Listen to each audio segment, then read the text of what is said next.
Hello, it's me.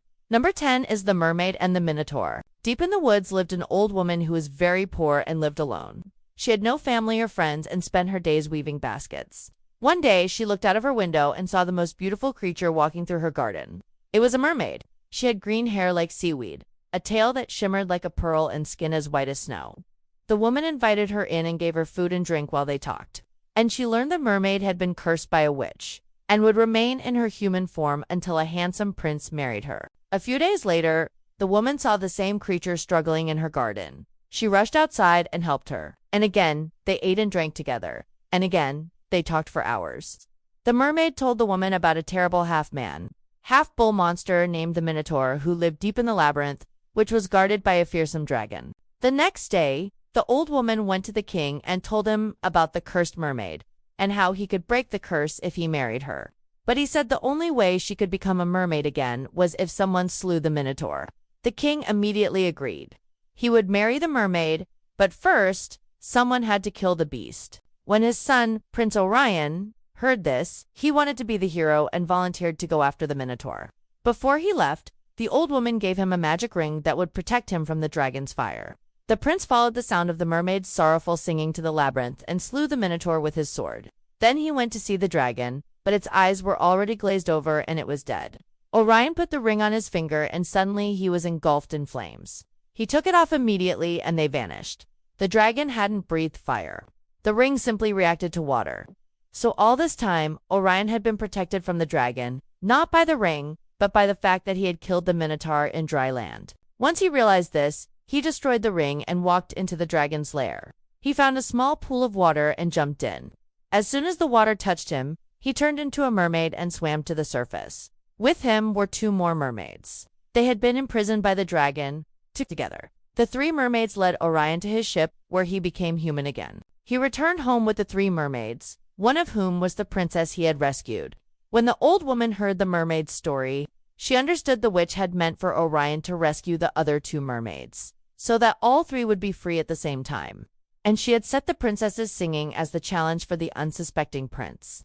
In the end, Orion married the mermaid princess, breaking her curse and freeing the others. And the old woman was proven right. As soon as the princess was married, she became a mermaid again and disappeared into the sea. Number 9 is The Werewolf and the Black Cat. In a village nestled between snowy mountains and a dark forest lived a young woodcutter. For years, he had heard villagers talking about the werewolf that lived in the forest. He knew it must be just a superstitious myth, but still, he never went into the woods alone, always bringing along his loyal dog Fido or his trusty cat Midnight. One day, the woodcutter's boss told him he needed some special wood that could only be cut during a full moon. With no choice, the woodcutter packed his things and went into the forest. Of course, he brought Midnight with him. Since Fido had gone to live with a friend, suddenly a wolf leaped from behind a tree and lunged at the woodcutter. Midnight hissed and arched his back, then dashed forward and bit the wolf on the leg. It yelped and ran away. The woodcutter continued on, though, and soon came across a clearing bathed in moonlight. In the center was a gigantic oak tree, and beneath it lay a single log. Just as he was about to make his first cut, a low growl echoed through the trees. Out popped a horrible creature. It was covered in black fur and stood on two legs. Its face was humanoid, but it also had sharp claws, yellow eyes, and a bushy tail. The woodcutter froze in fear, and the monster snarled and took a step forward.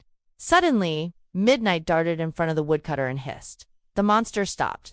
Then slowly, almost hesitantly, it reached out a clawed hand and stroked Midnight behind the ear. To the woodcutter's surprise, the monster transformed into a handsome man with piercing yellow eyes and messy black hair. "Thank you," the man said to the cat.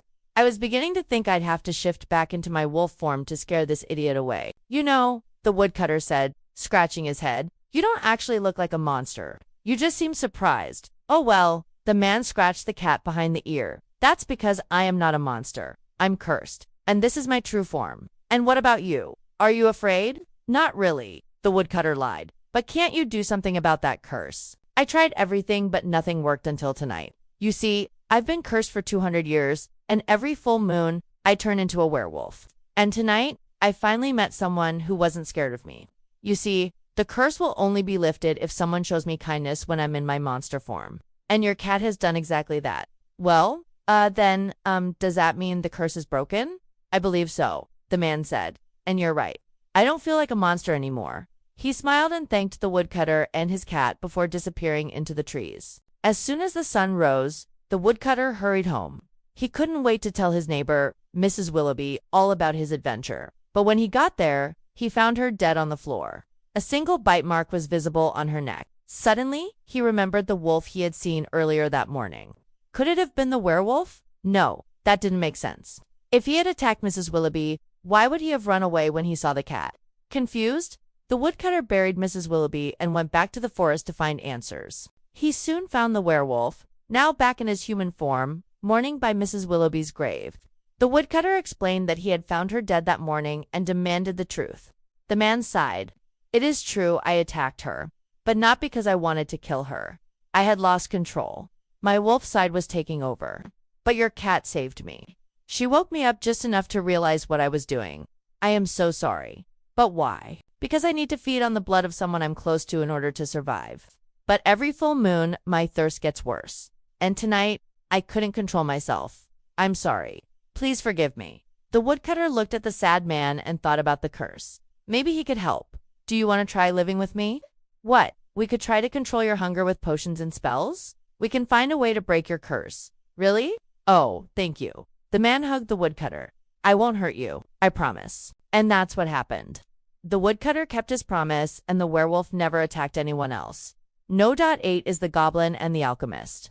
For years, rumors had circulated about a magical castle hidden deep in the forest. The king offered anyone who found it 1,000 gold coins and Princess Aurora's hand in marriage. Many brave knights searched, but none returned. Most likely, they had all died and become the food of wild animals. Then, a young alchemist named Victor decided to try his luck. He gathered herbs and made a potion that would keep him invisible. Then he traveled deep into the forest. There he encountered a tiny goblin who seemed friendly. It told Victor it was looking for a powerful wizard to defeat a nasty troll that was bothering it.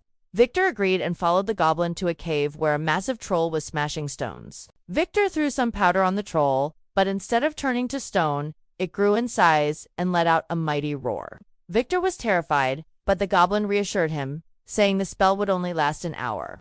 Then he showed Victor a huge crystal skull and told him to touch it. Suddenly, Victor felt a surge of power and confidence. Then he stepped forward and punched the troll so hard that it smashed the stone pillar it had been sitting on and turned to stone. The goblin was overjoyed. Now that the cave was safe, it could finally take a nap. And as it slept, Victor slipped the skull onto his head. He realized it was a magic skull and gave him great power. Victor spent the night exploring the cave and discovered many treasures and strange devices. By morning, the troll was back to normal and the potion had worn off. Victor hid and watched as the troll carried its massive club and lumbered out of the cave. Then he went outside to find the goblin, but it was nowhere to be found. Instead, Victor found the king's men waiting for him, and they were not happy to see him. You tricked us, one of them growled. We waited years for someone to slay that troll, and you did it with magic. It was only an accident, Victor argued. I couldn't have known the potion would wear off. Besides, I deserve some reward for defeating the troll, don't you think? Maybe you do, maybe you don't. Only the king can decide that. And so Victor was brought before the king. He explained what had happened and showed him the crystal skull. The king was impressed, but still hesitant. Finally, he decided to send Victor to slay a fearsome dragon that had stolen Princess Aurora away. If you've enjoyed these stories, please stay tuned for more. And now, let's continue. Victor flew on a magic carpet to the dragon's lair. He braved traps and puzzles and outsmarted the dragon with the help of the skull. He even made the dragon carry him to Aurora, who was being held captive on top of a mountain. When the dragon fell asleep, Victor traded places with her and flew back to his cave. There, he used the crystal skull to trap the dragon's breath and turned it into a powerful bomb. Then he flew to the king with Aurora and blew up the dragon. Everyone cheered for their new hero. He was given the princess's hand in marriage and they lived happily ever after. Number 7 is the forest spirit. Long ago, in a peaceful village surrounded by lush forests, lived a kind-hearted woodcutter named Ethan. The villagers relied on the forest for food and materials, but they always respected nature and never took more than they needed. One day, however, the chief elder declared the village needed to build a new schoolhouse and ordered Ethan to cut down the largest tree in the Whispering Woods. The villagers joined him, but after hours of work, they had barely made a dent. Frustrated, they decided to finish the job the next day and went home. Ethan stayed behind, and as he chopped the tree, he heard a mournful cry. Startled, he looked around, but saw no one. "Who's there?" he called out. A moment passed, and then a beautiful woman stepped out from behind the tree. She had skin like bark, hair like vines, and her eyes shone like emeralds. "Who are you?" Ethan asked. "I am the spirit of this forest," she replied sadly, "and you have wounded me deeply. If you continue cutting down my trees, I will curse your village." "I'm sorry," Ethan said. "We need the wood to build a new schoolhouse." "Very well, I will give you what you need, but only if you help me break my curse. Long ago, I was the daughter of the forest king, and the human king wished to marry me. On the day of my wedding, I transformed into a tree to escape. The kings were furious and banished me to the mortal realm, trapping my spirit within this forest. Only a kiss from someone pure of heart can break my curse." Ethan considered this. "I'm not sure if I can help you, but I promise to try." She nodded and disappeared. Then she reappeared in the village, warning the people that the forest was cursed and would bring them bad fortune. Sure enough, the next day rain poured and no one could enter the forest. Days turned into weeks and the people became desperate. Then Ethan remembered the forest spirit. He took a deep breath and entered the woods. There he found the tree she had become and kissed her trunk. Suddenly, she became human again. Unfortunately, the kiss had no effect on the curse, and then Ethan realized that she had tricked him. Her lips were cold and lifeless. Furious, he grabbed her by the shoulders and yelled, "You lied to me." "Did I?" she asked innocently. "You see, I was willing to risk anything to be free of this curse, and I sensed you had a pure heart. That's why I chose you." "But you never loved me," Ethan said bitterly. "Why would you think that?" she asked. "I'll love you forever," she whispered, kissing him passionately. When he pulled away, he saw that her eyes had turned green and she had become a part of the forest. Realizing he had been changed as well, he embraced her and accepted his fate. Now, whenever someone ventures into the woods, they hear the whisper of two lovers, forever bound to the forest.